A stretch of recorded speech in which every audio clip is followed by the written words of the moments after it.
প্রসেনজিৎ সাহা আমাদের সঙ্গে সরাসরি রয়েছেন। প্রসেনজিৎ, একেবারে ছবিটা দেখা এবং গতকাল রাত থেকেই তো বাড়তি সতর্কতা অবলম্বন করা হয়েছে।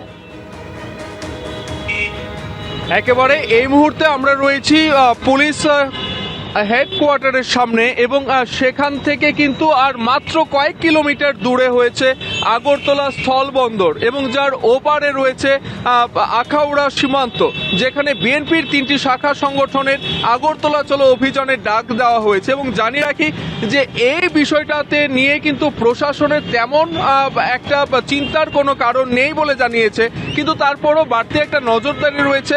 অতিরিক্ত পুলিশ প্রশাসন সেখানে মোতায়েন করা রয়েছে, রাজ্য পুলিশের আধা সামরিক বাহিনী টিএসআর এবং সঙ্গে রাজ্য পুলিশ সঙ্গে বিএসএফ এর বাড়তি জওয়ান সেখানে মোতায়েন করা রয়েছে। তার পাশাপাশি জানিয়ে রাখি কেন্দ্রীয় পুলিশ অর্থাৎ সিআরপিএফ এর বাড়তি বাহিনীও কিন্তু সেখানে মোতায়েন করা থাকবে বলে জানিয়েছে। এবং ইতিমধ্যেই কিন্তু রাজ্য পুলিশ প্রশাসন একেবারে বাড়তি একটা সতর্কতা জারি রেখেছে, যদিও রাজ্য সরকার এই বিষয়টাকে খুব একটা আমল দিতে নারাজ। বাংলাদেশ যেভাবে হুমকি দিচ্ছে সেটাকে শুধুমাত্র গর্জানোর সঙ্গে তুলনা করা হচ্ছে। রাজ্যের মুখ্যমন্ত্রী বলছেন যত গর্জাচ্ছে তত বর্ষাবে না, তাদেরকে ঘেউ ঘেউ করতে দিন, আর নতুন করে বাংলাদেশ নিয়ে কিছু বলার নেই। 5ই আগস্টের পর থেকে বাংলাদেশের জেলগুলি থেকে পালিয়ে যাওয়া শয়ে শয়ে বন্দী এখনও পলাতক। বাংলাদেশের বর্তমান সরকারই জানিয়ে দিয়েছে পলাতকদের মধ্যে 70 জন কুখ্যাত জঙ্গি রয়েছে। বিভিন্ন মামলায় যাদের দাগি আসামি বা শীর্ষ সন্ত্রাসী বলা হয়েছিল, এরকম 11 জনকে মুক্তি দেওয়া হয়েছে। জামিনে মুক্তি পেয়েছে জেএমবি সহ বিভিন্ন জঙ্গি সংগঠনের 174 জন। এদের মধ্যে কেউ কেউ সীমান্ত পেরিয়ে ভারতে ঢুকে পড়েছে কিংবা ঢোকার চেষ্টা করছে কিনা তা নিয়ে ইতিমধ্যেই আশঙ্কা তৈরি হয়েছে। এই আবহেই নিউ টাউনে অভিযান চালিয়ে 4 বাংলাদেশি অনুপ্রবেশকারীকে গ্রেফতার করল ইকো পার্ক থানা ও মেঘালয় থেকে আসা পুলিশের একটি দল। পুলিশ জানিয়েছে ধৃতদের বিরুদ্ধে মেঘালয়ের ডাউকি এলাকায় ট্রাক চালকদের মারধর, লুট সহ একাধিক অভিযোগ রয়েছে। চাঞ্চল্যকর বিষয় হলো 4 জনই নিউ টাউনের হাতিয়াড়ার এই বহুতলে লুকিয়েছিল।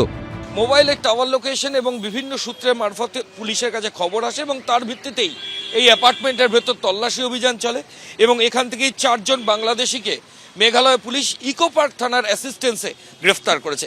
না, আমি ওটা চিনিও না, কারণ আমি জানতাম না। এখানে ওপরে শুনলাম এসছে রাত্রে, হ্যাঁ ব্যাস এতটাই। এটা কবে?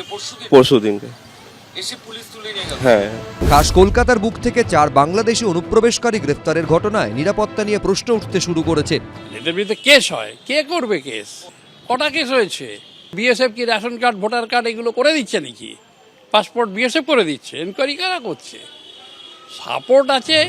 একদিকে যখন বাংলাদেশের অনুপ্রবেশকারীরা ভারতে ধরা পড়ছে, তখন বাংলাদেশের ছাত্রনেতা আবার ভারত সম্পর্কে আজব দাবি করছেন। আমরা ভারতকে বলতে চাই, ভারত এখন বর্তমানে হচ্ছে জঙ্গিবাদের একটি আশ্রয়স্থল হিসেবে ভারত পরিচিত হচ্ছে। ভারত জঙ্গিবাদকে পৃষ্ঠপোষকতা দিচ্ছে। Bharat house of terror, house of mafia হিসেবে ভারত পরিচিত হচ্ছে। আপনারা দেখবেন বাংলাদেশে যাদেরকে নিষিদ্ধ করা হয়েছে, যাদেরকে জঙ্গি হিসেবে নিষিদ্ধ করা হয়েছে, ভারত তাদেরকে আশ্রয় দিচ্ছে। ইউনূসের পথপ্রদর্শক ছাত্রনেতা যখন ভারতকে দুষছে, তখন বাংলাদেশে মৌলবাদীদের আস্ফালনের এই ছবি সোশ্যাল মিডিয়ায় ভাইরাল হয়েছে, যেখানে কালো পোশাক পরেই পতাকা হাতে ঢাকার রাস্তায় স্কেটিং করতে দেখা যাচ্ছে একজনকে। সোশ্যাল মিডিয়ায় দাবি এই পতাকা কুখ্যাত জঙ্গি গোষ্ঠী আইএসের।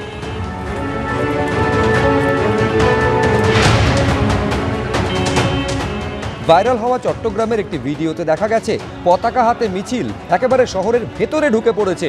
চলছে ভারত বিদ্বেষ ও উস্কানিমূলক স্লোগান।